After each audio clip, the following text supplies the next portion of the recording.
Bud Fisk, this jug-eared, scrawny kid, had been flown down to New Mexico by True to profile me. For 4 days or thereabouts, he had dogged my heels as drinking companion, sometimes driver, coat holder, and maybe half-assed worthy Boswell. Wade was a 20-year fugitive up north. Wade heard word I'd crossed the bridge again. He knew all of my favorite hotels and bordellos on the south side of the border. He found me easily enough. Wade had this proposition, so I bit, mostly just to give young Bud something for his article other than samples of my lavish boozing, brawling, and whoring. I never saw Pancho's head coming, though. The waitress brought Wade another watered-down whiskey. He was rationing himself. She frowned at me. I'd known her for maybe 30 years. She used to be something to look at. In her prime, she inspired at least half a dozen folk songs, cowboy ballads, and corridos. But in the last 15 years, every vaquero and fruit picker in a 50-mile radius had had her at least twice. Her black hair was streaked with gray, and she was missing an important tooth. Felina banged down Wade's drink and limped out, slamming the door behind her, closing out the music from the bar. Volver, I think. I shook my head at the waitress's exit, then glared at Wade. If she'd come in while that severed head was sitting on our table... Through the back window, I heard low moans, cries of feral cats screwing in the dark, the grita of some old Mexican woman chilled by something.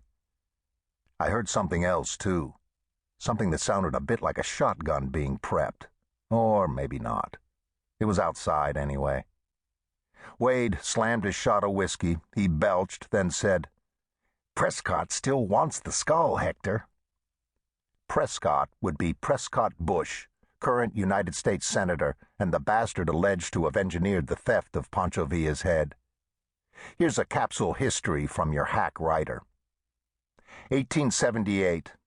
Doroteo Arango was born in Durango, Mexico. 1895. Doroteo's sister was raped. Her brother killed her attacker and became a fugitive. 5 or 6 years later, Arango rechristened himself Pancho Villa and became a Robin Hood-like hero to the Mexican poor and an eventual revolutionary. To this day, Villa remains a kind of hero of mine. Indeed, General Villa was an American media darling for a time. In 1913, Black Jack Pershing was sent down south to take Pancho's measure. There's a famous photo of the two standing together at Fort Bliss, beaming. Over one of Villa's shoulders, you get a glimpse of Rodolfo Fierro, one world-class sociopath and first-rate cocksucker. He hastened Pancho's fall from grace. But I get ahead of myself.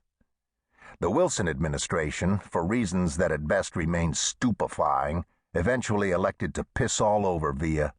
The bastards had already executed Emiliano Zapata. "It is better," Zapata said, "to die on your feet than to live on your knees."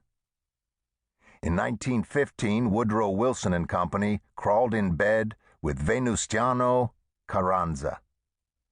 I'm a crime writer, so please trust me on this. You do not want to do business with any man who wears blue-tinted lenses and answers to the name Venustiano.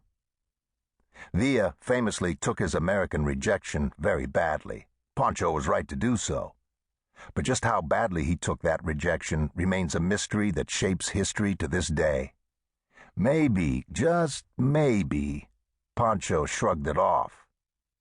But the so-called nattering nabobs of negativity will try to convince you otherwise. They'll make a case that Pancho Villa made the first and only successful foreign military attack against the United States mainland. I could never make myself believe that Francisco Villa personally raided New Mexico in March of 1916 and killed all those folks in Columbus. But the slaughter of all those American civilians by whomever, well, that triggered the punitive expedition, which I was, shamefacedly, a party to, a callow kid who caught a growth spurt and lied about his age.